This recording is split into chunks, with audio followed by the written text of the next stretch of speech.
minutes, the kitchen cabinet will be in Birmingham. This week, Pam will learn about the history of chocolate making in the city, as well as offering their own tips on the best chocolates to use in different types of cooking. And Tim Anderson will up the ante by brandishing his blowtorch in order to extol the virtues of cheap chocolate. Then at 3:30. Watch the world go by and you can't help noticing that behind all the facts and opinions, arguments and rest, there's an awful lot of, well, behaviour. People are at it all the time, not least politicians. There they go again over Europe, behaving or misbehaving. On the human zoo, we're less interested in what people say, the fors and againsts, than the behavioural science behind it. What goes on in their heads, hearts, instincts and downs. The Human Zoo, with me, Michael Glassland, making sense of events through the lens of psychology, here on BBC Radio 4, today at 3:30. Now here's Claudia Hammond with a timely but possibly unwelcome reminder. Exam time continues for many, and after our recent discussion on the impact exams can have on mental health, lots of you have been in touch.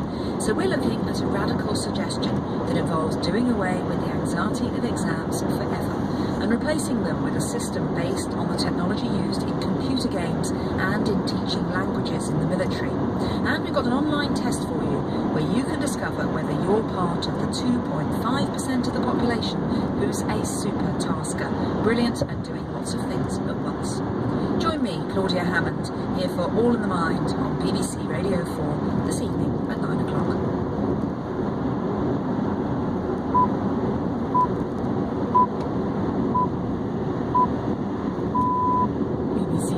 At 3 o'clock. The French authorities say they've begun an operation to arrest about 40 football supporters suspected of involvement in clashes in Marseille, where England played Russia in the European Championships. UEFA have given Russia a suspended disqualification from Euro 2016. Speaking in the Commons, the Home Secretary, Theresa May, said Britain was assisting the French with security in the city of Lens, where England play Wales on Thursday. We have police spotters, who are the people who are trained to spot potential troublemakers. We have some we're giving some support to the French in post-incident analysis of the CCTV footage, for example, and we're also providing some investigative support to the French. The French President François Hollande says there's no doubt that the killing of a policeman and his partner on the outskirts of Paris yesterday was a terrorist act. The victims were stabbed to death at their home. Britain's right to restrict payment of child benefits to some EU migrants has been backed by the European Court of Justice. Judges ruled that it was lawful to withhold family benefits to migrants who were not working if they did not have the right to remain in the UK. The Labour leader Jeremy Corbyn, his shadow cabinet and leading trade unionists have appealed to the whole Labour movement to get behind the campaign for Britain to remain in the EU. The Leave campaign is insisting that in the event of Brexit, money would be made available to make sure that farmers and universities would not lose out as a result of losing European funding. Italy's former Prime Minister Silvio Berlusconi has been transferred to intensive care in Milan after undergoing heart surgery. The 79-year-old was admitted to hospital last week with a heart valve problem. Scientists are warning that crops of cauliflower, broccoli and cabbage could be devastated by an infestation of moths arriving from Europe. An alert has been issued about tens of millions of diamondback moths, which are resistant to most insecticides. BBC News. You probably don't need me reminding you there's a referendum next week, and on a daily basis we're being served up information from both sides of the debate. How do we as humans deal with this data and form a reasoned opinion? The Human Zoo investigates in half an hour. First on Radio 4, it's time for The Kitchen Cabinet. Here's your host, Jay Rayner. Hello and welcome to the Kitchen Cabinet. Over the past 7 weeks, I've chivied my gang of culinary revolutionaries across the UK as they've worked tirelessly to bring innovations to your kitchen and satisfaction to even your greediest dinner party guests. The conversation has been overflowing with ancient feasts and cutting-edge food science. And today, as we set out our stall in the great city of Birmingham, I expect us to reach a culinary climax. Oh yes. My panel this week, with answers to your cooking and eating questions, are forged in the fires of Wisconsin, a MasterChef winner who'll champion Japanese eatables as he does his Brixton restaurant Namban. It's Tim Anderson. A gutsy freethinker fueled by Spanish charcuterie and Scotch whisky. It's Glaswegian cook and Catalonian food champion Rachel McCormack. A product of Suffolk, assembled in Hong Kong. Author of Chinatown Kitchen. Online she's known as Hollow Legs because this one can eat. It's Lizzie Mabbott. And finally, a woman for whom the Industrial Revolution was merely a starting pistol. She'll crack your porcelain and liquefy your cutlery to make a point. But you'll thank her for it, believe me. It's our resident materials expert from the Institute of Making, Zoe Laughlin. Ladies and gentlemen, your panel.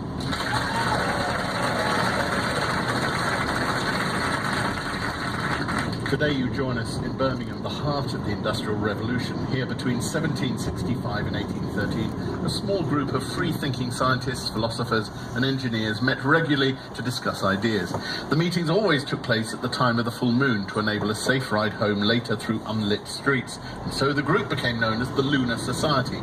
Many of the great names we associate with the Industrial Revolution were involved, including Josiah Wedgwood, James Watt, Erasmus Darwin and Joseph Priestley. They happily referred to themselves as the lunatics, but these pioneers were behind everything from harnessing the power of steam to discovering carbon dioxide and fizzy drinks.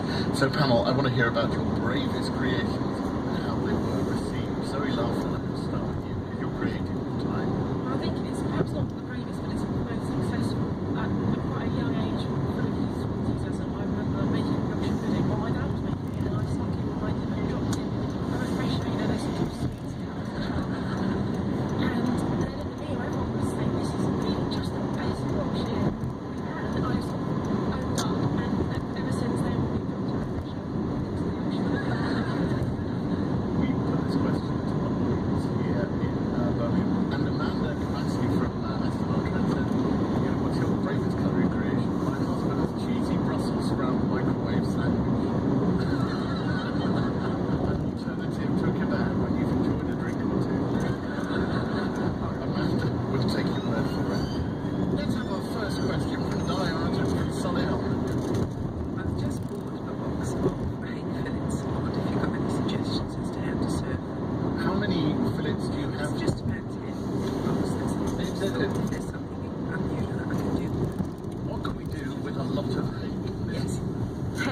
I think they're really great if you get a mixture of white miso paste, a bit of soy sauce and some mirin, which you can buy in Oriental supermarkets. Mix it together, spread it on top of the hake and grill it, and it gives you a really nice sort of sweet savoury crust to the hake. Tim Anderson, Lizzie's nicked your plan of putting miso on everything. I do have other ideas besides to put miso on. Sorry. Tell us your other ideas. Hakes, like any white fish, makes a really good homemade filet-o-fish sandwich, which I think is one of the best fast food items. If you make it yourself, it's even better. Make some good homemade tartar sauce with lots of parsley, capers, and pickles. Cut the hake into, nicely patties.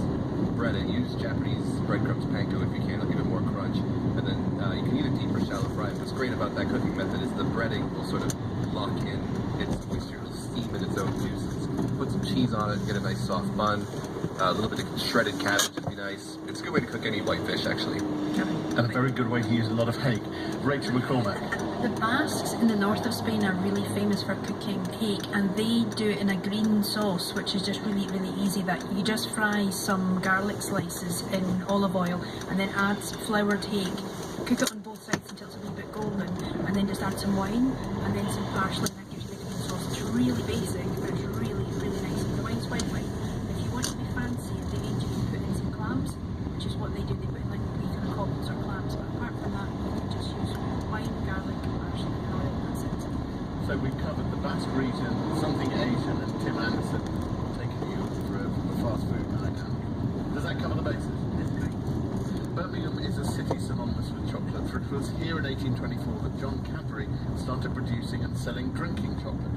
Cadbury would go on to become one of the great chocolate dynasties. And in the audience is one of the descendants of that dynasty, historian and author of the book Chocolate Wars, Deborah Cadbury. Deborah, first of all, tell us about your name, because you're not actually a descendant of the chocolate producing side, are you?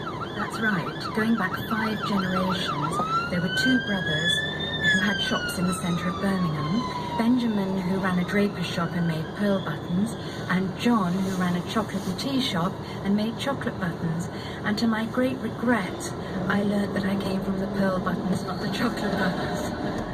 What drew you into looking at the chocolate side of your family? Well, I do remember from earliest years, my uncle took me into the chocolate factory he worked there.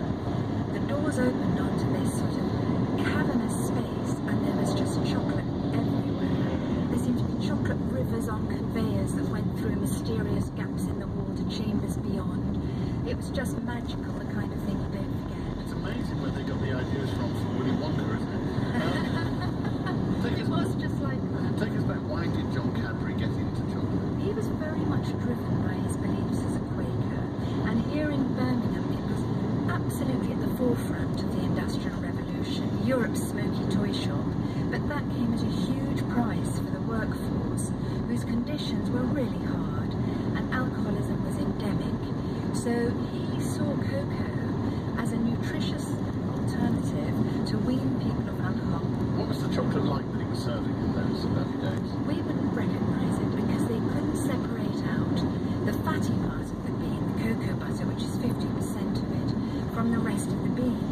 So if you imagine that all together in a chocolate drink, it was really oily and fatty and indigestible. Now tell us about the next generation, Richard and George Cadbury. How did they move things forward? Well, they inherited a loss-making firm in the 1860s. It took them a long while before they worked out that there might be a breakthrough, because the Dutch had worked out how to mechanically take out the fatty part of the bean from the rest of it, and George persuaded the Van Houtens to sell them one of their defatting machines, and sure enough they could use the cocoa butter for chocolate, and this was a complete novelty. And on the stage actually you've got examples of early chocolate boxes. They called them fancy boxes. We got these out of the archive at Yes. Cadbury's, and they are beautiful, beautiful objects. There's one that I can see here. It's got mirrored panels on the side. Are they wooden boxes? They're beautifully crafted. They've got sort of mirrors on the door, little drawers, brocade, and they were made to last. You would use them afterwards for photographs or for handkerchiefs. But for the Victorian world, they were the ultimate in sensory experiments. You opened up the drawers and you would find almond marzipan, rich chocolate truffle, strawberries encrusted with chocolate. How did all this sit with the Cadbury Quaker beginnings? Were Richard and George still upholding Quaker values? Well, that's a very good question. That was one of the lovely ironies of the fancy box, because, of course, generations of Quakers have pursued plainness as the path to godhead, on no account for the senses to be indulged. And this was the ultimate sense of extravagance. So they were modernisers, there's no doubt about that. But at the same time, they did apply the Quaker values. And they also obviously built Bourneville, the village, which was an experiment in social Once they engineering. really, yes, they wanted to really test out ideas of factory reform. So they found a site about 4 miles outside of Birmingham, in the fresh air in the country, and built this amazing factory which they called Bourneville. And from there it grew to the Bourneville village. You know, it was a revolution in employment. So a model for the welfare state that would follow after the Second World War. It really was. It was a sort of chocolate utopia. Zoe, chocolate is a remarkable material, isn't it? Tell us how it's made. There's as much material science in chocolate as there is in like aluminium, and it's all about the microstructure, the tiny crystals and distribution of ingredients inside it that essentially make it this delicious thing. I mean, it is engineered to a really high standard, but it's designed to hold up buildings. It's designed to make it. But it begins life. You've got the cocoa pod, the bean inside, and at the farms they take the pods and they open them up and they take the beans from the pod and some of the pulp and they just pile it up and ferment it. So it's in a tropical environment. And what's happening there is the sugars are starting to ferment and it's breaking down the internal structure of the bean. Then they dry it, and at that point the dry bean is sent to factories all around the world. In the factories, then the roasting begins and then grinding. It gets down to tiny, tiny particles of chocolate. And out of those nids at that point come cocoa butter. And those nids and those particles are ground to the point that you want the particles to be so fine that your tongue can no longer even tell that there's particles in there. And then you start to add your sugar, milk solids if you want to make milk chocolate, and vanilla if you want flavour, etc. And then that's all conked, which is a process of just applying friction really to this right, so it's really straightforward. Zoe, It's a really highly engineered material. you've got a demo lined up for us now, haven't you? I have to say, the last time we did something with you, ended up eating ham off our arms, so I am a little apprehensive. Go on, talk us through what you've got lined up for us. So what we've got now at the end of each row is a plate with two types of chocolate on. Simply a dark 70% cocoa chocolate and a milk 37% cocoa. But what I want you all to do is take a piece of each, the panel can never go as well, pop in a piece of the dark, pop it straight into your mouth. You'll be all tempted to just chew straight into that chocolate, aren't you? I can see your jaws going. Just let it melt. And actually there's a cooling effect as your warmth of your mouth will melt that chocolate, and that begins to sort of release the liquid, and at that point you're getting aromas and you're getting that kind of like tingle in your mouth, and all of your senses are wanting you to guzzle more of it basically. But the dark chocolate actually melts quite slowly. So next pop in the milk chocolate. So this is designed to have a much lower melting point. Pop it in rest of your tongue and just see how much more quickly that starts to become liquid in your mouth. And at that point when it becomes liquid, the aroma sort of fills your skull. All of the cavities of your mouth are filled with this. You're nodding, aren't you? You're having a very nice time. You've got a mouthful of chocolate now, so are the aromas filling the cavities of your skull? Absolutely. Are they? Absolutely. Are you a big chocolate head anyway? Yes, I prefer milk chocolate to this one. And did you get that sense of it melting and releasing its flavour much more quickly? Yeah. It's really important you do not put chocolate in the fridge because this is designed to melt in your mouth. And so if the chocolate's too cold, actually you're not going to have that moment of the material collapsing and sort of coating your tongue if your chocolate's too cold. We have a question on chocolate from Roseanne Jones from Birmingham. Does it matter whether you use cheap or expensive chocolate in recipes? Right, I have to go to Tim Anderson. Tim, you're always good for ideas on the cheap, aren't you? Does it matter whether you use cheap or expensive, or are there good uses for cheap chocolate? Yeah, of course there are. I mean, certain things you want to use good chocolate, like something that where the chocolate's really, the flavor is at the forefront of what you make. Brownies come to mind. You want to use good dark chocolate for that.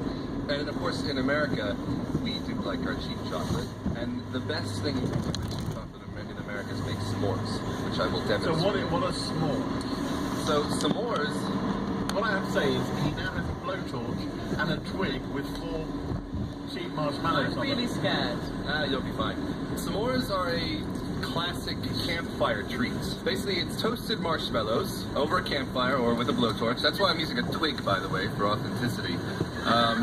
Which you sandwich with a piece of cheap chocolate in between a couple pieces of graham cracker. Graham crackers are like a digestive biscuit. So are you saying there's chocolate on that stick as well? No. You toast the marshmallows first, get them nice and bruleed and gooey. The residual heat will help melt the chocolate in between the digestives. And the room is beginning to smell with the smell of burning sugar. A lot of people will simply ignite their marshmallows. Yeah, we think you're being very, very restrained here.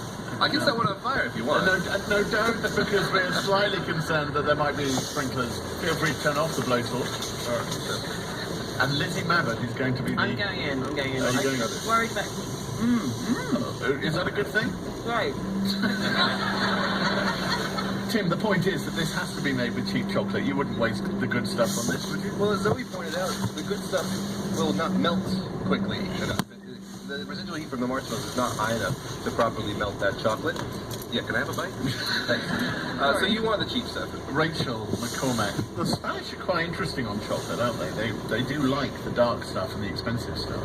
I think they always have. They never developed these kind of cheap chocolate bars. To eat chocolate for them has always been quite an expensive thing. As late as the 19th century in Barcelona, you had to have a licence to sell chocolate. And part of the licence was you had to be a man, obviously because women were crazy, weren't allowed to do anything at all. But you also had to make sure that within 4 generations of your family there was no converts, Jews, Moors, Calvinists, heretics of any kind, or Presbyterians. So basically none of us would be ever getting any kind of licence to sell chocolate. Nowadays, Barcelona is really the place for chocolatiers. They have the most advanced chocolatiers like Enrique Ramirez or Florio Balaguer. All these people are like, when you're looking at the gods of chocolatiers, of really good proper chocolate, it's Barcelona you go to. And the woman who was on the team that won the Bake Off Creme de la Creme recently, the Scottish woman Helen Bass. She trained with a chocolatier in Barcelona called Escrivá for about a year. She would say that if you want to do something decent with chocolate, it has to be very good chocolate, because that's what her training says. But I don't think that she will make a marshmallow sandwich with chocolate to sell in her restaurant. So I think it depends